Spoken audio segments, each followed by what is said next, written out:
का साया था। वो रूप बदलकर सुंदर लड़की बनकर लड़कों से लव लेटर लिखवाती और पढ़ने के बाद उस लड़के को मार डालती। इस वजह से गांव के जवान लड़के रात में घर से नहीं निकलते थे।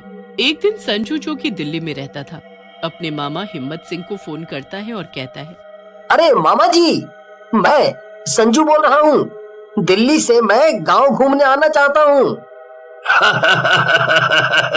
अरे ये तो तुम्हारा ही घर है, जब चाहो आओ।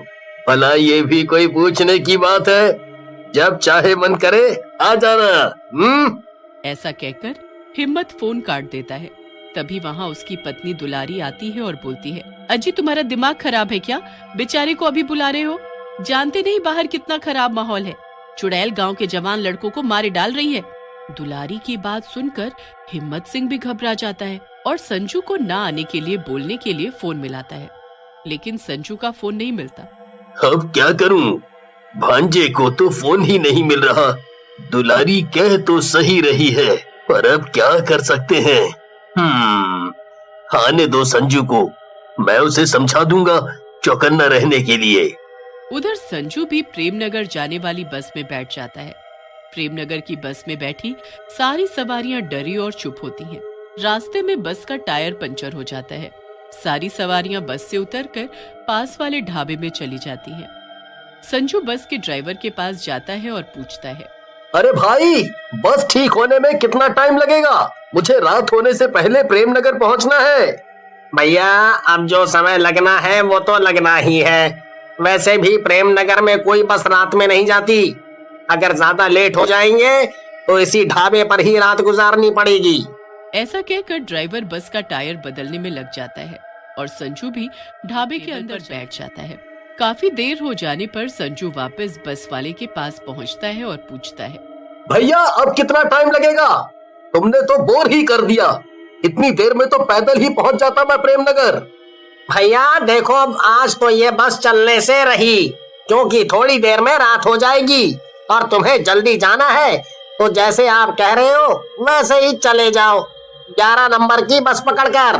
बस 5 किलोमीटर है प्रेमनगर यहाँ से। बस वाले की बात सुनकर संजू अकेले ही गांव की तरफ निकल जाता है। ये ड्राइवर भी ना, जब देखो मुंह चलाने लगते हैं। इन्हें क्या लगा मैं जा नहीं सकता? मैं अकेले ही पैदल चला जाऊंगा। संजू चलता चलता प्रेमनगर के पास वाले जंगल के पास पहुंचता है। अंधेरे घने जंगल को देखकर संजू भी थोड़ा घबरा जाता है। वैसे तो ड्राइवर सही कह रहा था। मुझे रात में वहीं रुक जाना चाहिए था। कितना घना और भयानक जंगल है। तभी चुड़ैल संजू को देखती है और सोच में पड़ जाती है। अरे वाह, क्या बांका और हीरो टाइप लड़का है। मैं तो इसे अपना बॉयफ्रेंड बनाऊंगी। शहरी है। ऐसा कहकर चुड़ैल लड़की बनकर एक पेड़ के नीचे बैठ जाती है। संजू को लड़की दिखती है और वो लड़की आम के पेड़ के नीचे आम बिन रही होती है। ये देखकर संजू डर जाता है। ये कौन लड़की है? वो भी इतने घने जंगल में, वो भी अकेले। संजू को देख लड़की संजू के पास आ जाती है और बोलती है, अरे तुम इस गांव के तो नहीं लगते। कौन हो? कहाँ से आ रहे हो? लड़की देखने में बहुत ही सुंदर होती है। इतनी सुंदर लड़की को देखकर संजू हैरान रह जाता है और सोच में पड़ जाता है। इतनी सुंदर लड़की, कहीं ये चुड़ैल तो नहीं? ये पक्का चुड़ैल है। नहीं तो इतनी रात में यहाँ क्या कर रही है? अगर ये चुड़ैल है तो इसके पैर जरूर उल्टे होंगे।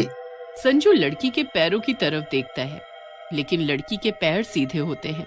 ये देख संजू का डर दूर हो जाता है और वो मुस्कुराने लगता है। उसे मुस्कुराते देख लड़की बोलती है, तुम पक्के शहर से हो, तभी बदतमीज भी हो। एक तो बातों का जवाब नहीं दे रहे हो, ऊपर से हंस भी रहे हो। लड़की की बात सुनकर संजू बोलता है, नहीं, मैं संजू हूँ और दिल्ली से अपने मामा से मिलने आया हूँ। उनका नाम हिम्मत सिंह है। अच्छा, तो तुम हिम्मत अंकल के भांजे हो। मैं भी इसी गांव में रहती हूँ। मेरा नाम रूपा है। तुम जल्दी से यहाँ से चले जाओ, रात में यहाँ रुकना ठीक नहीं है। मैं भी बस पिताजी के आते ही यहाँ से चली जाऊंगी। रूपा की बात सुनकर संजू वहाँ से चला जाता है और हिम्मत सिंह के घर पहुँच जाता है। हिम्मत भी अपने भांजे को देखकर खुश हो जाता है। देखा भगवान, मेरे शेर जैसे भांजे को अकेले ही आ गया, वो भी रात को। वाह, बिल्कुल मेरी तरह बहादुर है मेरा भांजा। तुम तो बस अपनी शेखी हाँकने लगो जब मौका मिले तो।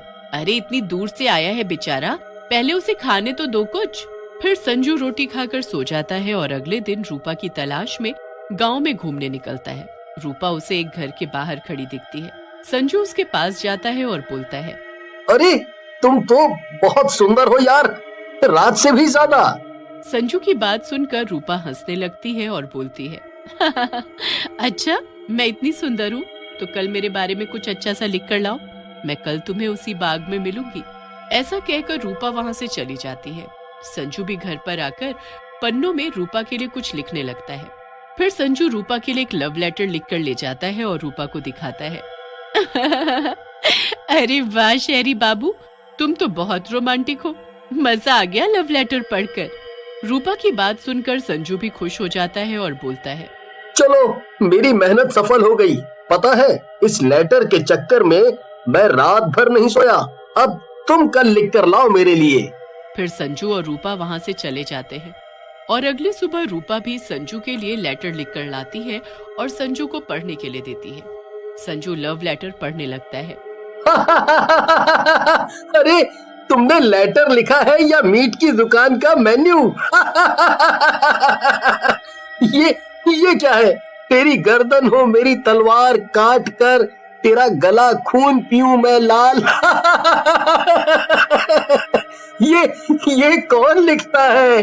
संजू को ऐसे हंसता देख रूपा को गुस्सा आ जाता है और वो बोलती है, भला इसमें क्या गलत लिखा है? हमारा लव लेटर तो ऐसा ही होता है। अगर तुम्हें मैं पसंद नहीं तो दफा हो जाओ यहाँ से। संजू रूपा को गुस्से में देख चुप हो जाता है और रूपा को समझा बुझाकर शांत कर देता है और फिर वो दोनों वहाँ से चले जाते हैं।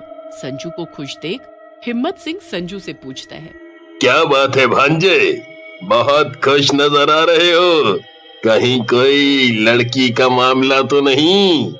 मामा तुम तो अंतर्यामी हो, तुम्हें कैसे पता? मुझे आपके गांव की एक लड़की पसंद आ गई है। अरे बेटा, ये कौन सी लड़की की बात कर रहा है तू? इस पूरे गांव में रूपा नाम की कोई लड़की नहीं है, कहाँ मिल गई तुझे? उन दोनों की बातें दुलारी भी सुन रही होती है। दुलारी बोलती है, अरे तुम दोनों मन चले मामा भांजे चुप करो, मुझे सब समझ आ गया है। मुझे ये जंगल की चुड़ैल लगती है, वही रूप बदल कर रूपा बन गई होगी और अब संजू के पीछे पड़ी है। चुड़ैल का नाम सुनकर संजू घबरा जाता है और बोलता है, चुड़ैल, मामा मामी बचा लो मुझे, मैं कहाँ फंस गया? और उसने मुझे कल नया लव लेटर लिखकर जंगल में बुलाया है। संजू की बात सुनकर दुलारी बोलती है, बेटा वो अपने शिकार से पहले लव लेटर लिखवाती है और फिर लेटर पढ़ने के बाद उसे मार डालती है। मामा मामी मुझे बचा लो, मैं मरना नहीं चाहता, मुझे बचा लो इस चुड़ैल से। संजू को यूं रोते देख दुलारी और हिम्मत सिंह बोलते हैं, तू डर मत मेरे बच्चे, मेरे रहते वो चुड़ैल तेरा कुछ नहीं बिगाड़ पाएगी। दुलारी एक योजना बनाती है और वो एक कागज को गंगा जल में डुबाती है और सुखा देती है। फिर संजू उस पर लव लेटर लिखता है, बेटे ये हमारी आखिरी उम्मीद है, रात में जब तू चुड़ैल से मिलेगा तो ये लव लेटर उसे पढ़ने के लिए दे देना। फिर संजू और दुलारी हिम्मत सिंह रात में चुड़ैल की बुलाई हुई जगह के लिए चले जाते हैं।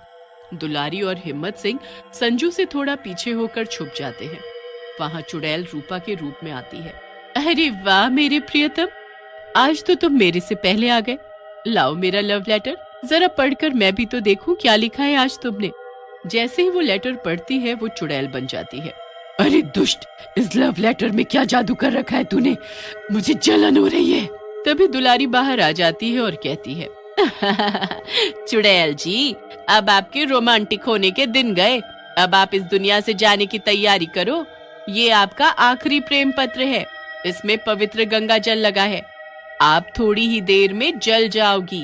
सचमुच थोड़ी देर में चुड़ैल पूरी तरह जलकर भस्म हो जाती है।